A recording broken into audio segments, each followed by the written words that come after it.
Fala pessoal do canal, tudo bem? Sejam muito bem-vindos a mais um vídeo aqui do nosso canal. Hoje um vídeo diferente. Hoje nós vamos conversar com um convidado muito especial, que inclusive já serviu no exército israelense. Roda a vinheta.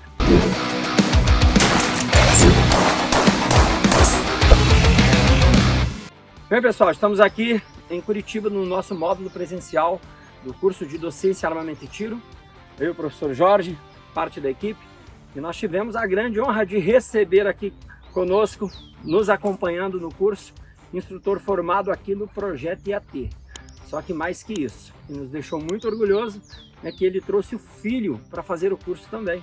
Ele foi até Cascavel, fez o curso de docência online, depois ele fez o curso módulo presencial, depois inclusive fez a pós-graduação, pós-graduado em docência armamento e tiro, reconhecida pelo MEC, a primeira do Brasil, e trouxe o filho dele para fazer, o que para nós é uma prova de qualidade, porque você só oferece para o filho, em minha opinião, aquilo que você entende como sendo algo bom, certo? Então se apresenta aí para a galera. Bom dia a todos. Então, como o Marcelo já colocou, nós fizemos o curso de AT, fizemos a docência no tiro e estamos aqui para responder os questionamentos aí. É isso aí, se apresenta aí, Jorjão.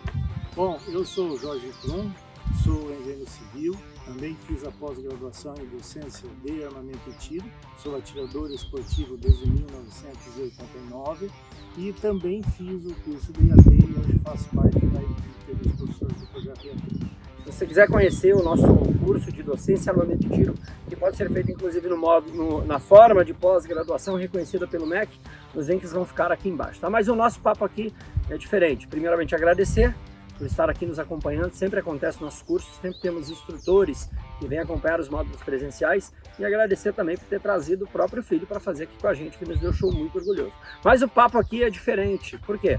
Porque nosso colega já serviu em Israel, né? Então a gente achou muito interessante, porque muita gente tem curiosidade como é que funciona onde existe uma situação de conflito sempre iminente, ou seja, a visão sobre arma de fogo lá é muito diferente, tá? Isso é muito importante, muito diferente da do Brasil.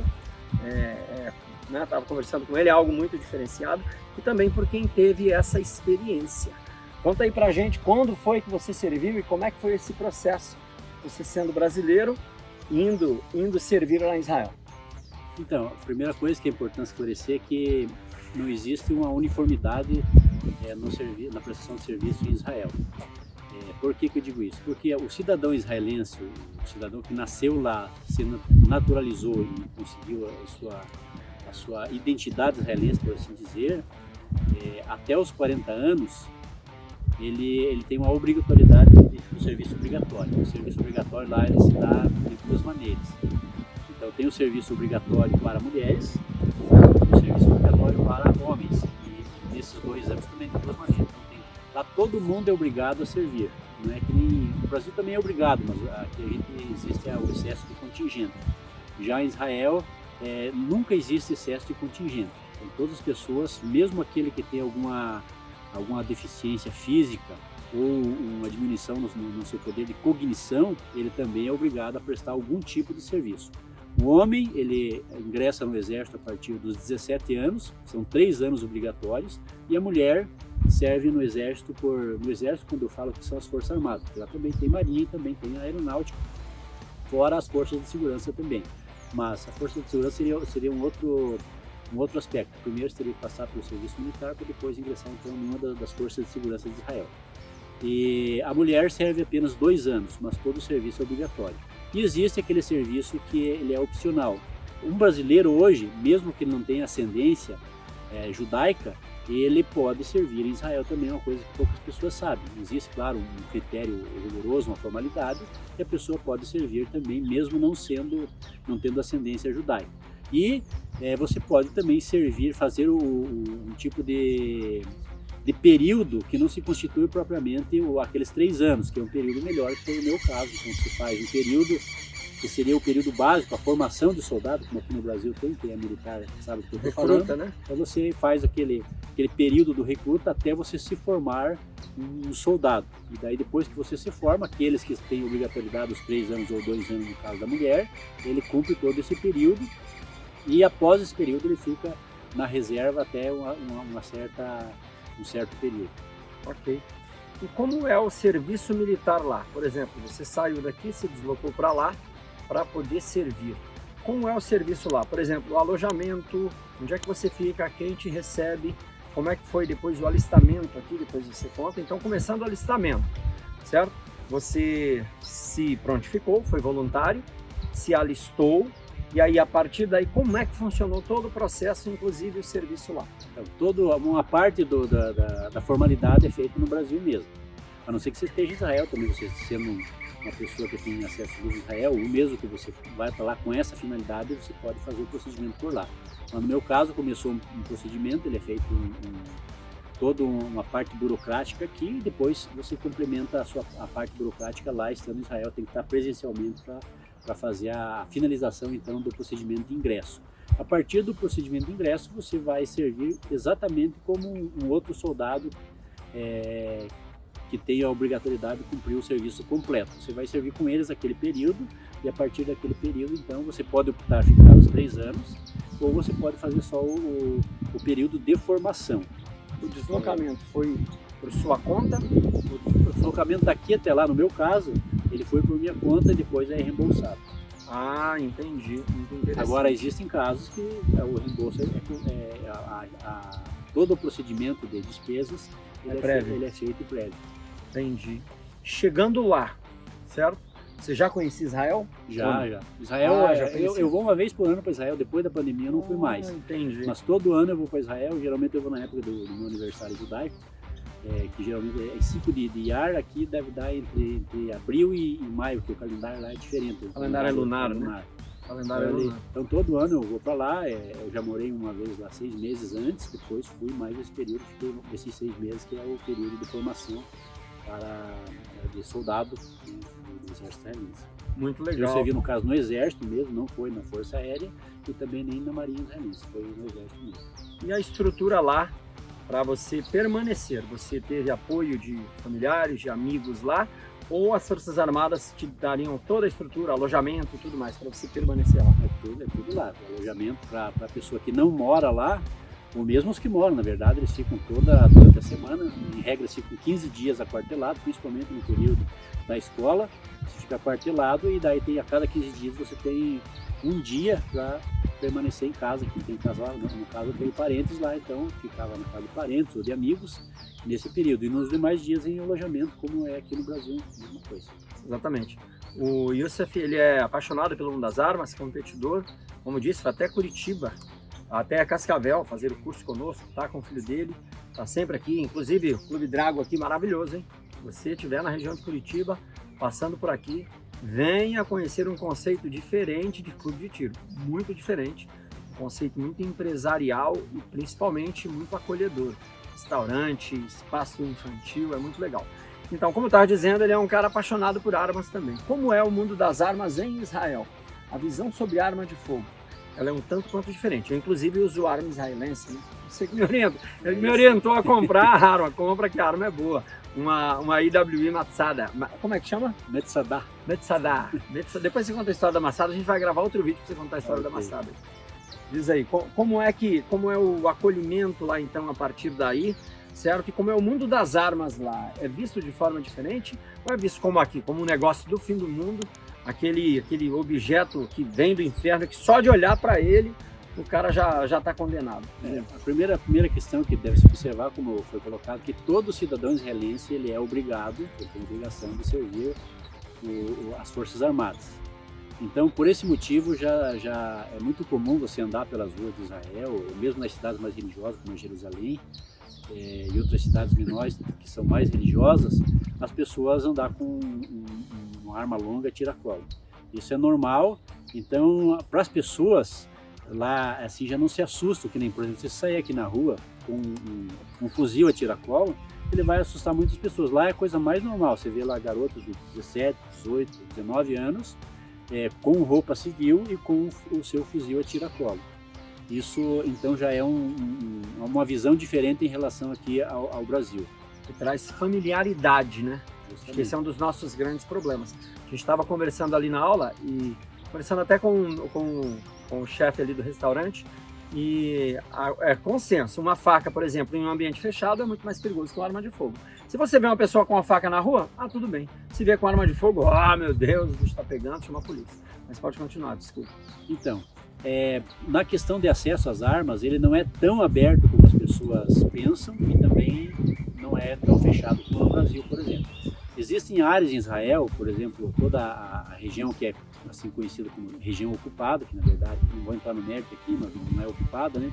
Toda a Cisjordânia, que é uma parte mais centralizada ali de Israel, como na faixa de Gaza, que fica no sul de Israel, as pessoas que moram nas circunvizinhanças, em Shomron, que é uma cidade bem do ladinho, depois tem outras cidades menores, até Beersheba, né, que fala em português, todas essas cidades que ficam perto de áreas de risco, aquelas que fazem fronteiras com o norte de Israel, que é o Líbano, pessoas que moram nesses locais, eles já têm vamos dizer assim, quase um acesso automático ao equipamento. Basta você solicitar o equipamento e a autoridade vai lhe conceder. Agora, com os conflitos recentes, houve uma abertura muito maior ainda e se estendeu também essa quase automaticidade do acesso às armas para todas as regiões, porque agora o risco ele abrangeu todo o Estado de Israel. Então esse acesso agora está maior. Mas antes, nesses locais de risco, já tínhamos acesso. Em outros locais que não eram esses locais de risco, também bastava a pessoa demonstrar a necessidade, vamos dizer, um colono israelense que tem uma plantação mais numa área de risco, ou ele transita no território israelense, ou o motorista de caminhão, por exemplo, que faz transporte, o motorista lá não tem motorista de aplicativo, lá é só táxi, né? Foi implementado lá. Mas pessoas que transitam, o guardião de hotel, para você ter uma ideia, o guardião de hotel, o segurança, todas essas pessoas, eles andam armados. Entendi. E como é que foi, ou seja, resumo, uma visão muito diferenciada e não estereotipada, tão estereotipada como aqui no Brasil, em razão simplesmente da familiaridade que é trazida pela necessidade. Então, se no Brasil as pessoas tivessem efetiva necessidade, tem a efetiva necessidade de andar armado, né? Vamos até reformular a frase. Mas se no Brasil tivesse essa visão da efetiva necessidade, certamente a visão sobre armas de fogo seria muito diferenciada, muito diferente. E para finalizar agora, como é que foi o treinamento em si, daquilo que você pode falar, né? É óbvio, fica à vontade. Como é que foi o treinamento em si, nesse treinamento? Aquilo que você pode falar, conta aí pra gente. O treinamento ele não tem segredo, também não existe nenhuma confidencialidade sobre a questão do treinamento. Ele é um treinamento regular como é aqui, o senhor já foi militar, sabe como que é o treinamento regular. Existe lá, uma coisa que é importante falar, existe lá a hierarquia e disciplina também, mas não levado na questão, assim, por exemplo, mais exteriorizada. Existe muito em Israel a questão da responsabilidade no que diz respeito às suas obrigações. Já que no Brasil, existe a hierarquia, ela é militar, né? Então existe mais uma subordinação de respeito. É uma hierarquia mais formal, assim. Exatamente. Né? Lá também existe toda essa questão, mas não mais exteriorizado. Né? Não existe, você não tem que chegar... Existe a continência lá, que também no Brasil também existe, você tem que bater a continência para o superior, mas, por exemplo, aqui no Brasil, só para fazer um paralelo, aqui se você não estiver bem barbeado, por exemplo, você é punido quando no período de escola. E eu acho que depois também, né? Lá em Israel, por exemplo, não existe essa formalidade, por exemplo, uma roupa bem passada, um coturno bem escovado, e etc. Então essa parte mais exteriorizada não existe, mas existe também a hierarquia. Isso aí, se você me permite, a explicação sobre isso é com relação à necessidade. Se o Brasil estivesse em conflito constante, essa formalização do militarismo no estabelecimento da autoridade, ela seria menos necessária em razão da própria prática. Como no Brasil, nós somos um país em tese de paz, porque morre muita gente todos os dias, em tese de paz, então essa necessidade da exteriorização da hierarquia por intermédio da formalização dos procedimentos militares, ela é mais necessária. Por isso essa diferenciação. Mas pode continuar. E na questão da formação, que matérias que envolve a formação? Envolve ele desde a defesa pessoal, a tática que é usado lá é a mesma tática do Krav Maga, né? Então a defesa pessoal, o Krav Maga, a defesa com armas brancas também existe, falando mais da parte aqui, a parte tática, vamos colocar assim, né? Existe também, dentro desse contexto, a parte que não é tática, a parte que ela é estudada em sala de aula, que nem defesa interna territorial, aí montagem e desmontagem de armamento, isso tem também na parte de formação do soldado. Existem mapeamentos, uma coisa que no Brasil eu acho que não tem muito pouco, né? A questão de mapeamento, pelo menos na formação do soldado, acho que na formação de praças sargentos oficiais. Sargentos oficiais, eu acredito que deva ter. E a questão existe uma unidade muito grande, isso eu acredito que se dá justamente por essa necessidade que você acabou de colocar, que diz respeito à defesa mesmo, um corporativismo maior. Então, lá ninguém deixa ninguém para trás. Assim funciona, e isso pode ser visto agora nesse conflito, por causa de 200 e poucas pessoas lá, mais de 1000 prisioneiros estão sendo soltos em troca, porque existe uma preservação muito grande no que diz respeito à identidade judaica. Outra coisa que nós podemos falar no que diz respeito ali à formação, existe até um aperfeiçamento de língua, daí nem todos entram nesse aperfeiçoamento. Em Israel se fala hoje o hebraico, a primeira língua, a segunda língua é o árabe, 20% da população fala árabe, e em terceiro lugar vem o inglês. Então, dentro desse curso também são alguns tipos de comandos, alguns tipos de falas que dizem respeito ao conflito em si, ele também é estudado nesse período. Legal. Com relação aos instrutores de tiro, você falou que inclusive você conheceu uma instrutora que é brasileira e que é instrutora de tiro lá, é isso? Justamente, então tem uma brasileira que teve uma pré-formação aqui, depois obviamente complementou a sua formação lá, e por ter essa formação já anterior à sua formação nas Forças de Defesa de Israel, ela então adentrou o Tzavá, o Exército de Israel, e era instrutora de tiro dentro do Exército de Israel para as mulheres em Israel. E essa mulher foi uma das que foram raptadas agora nesse conflito que teve.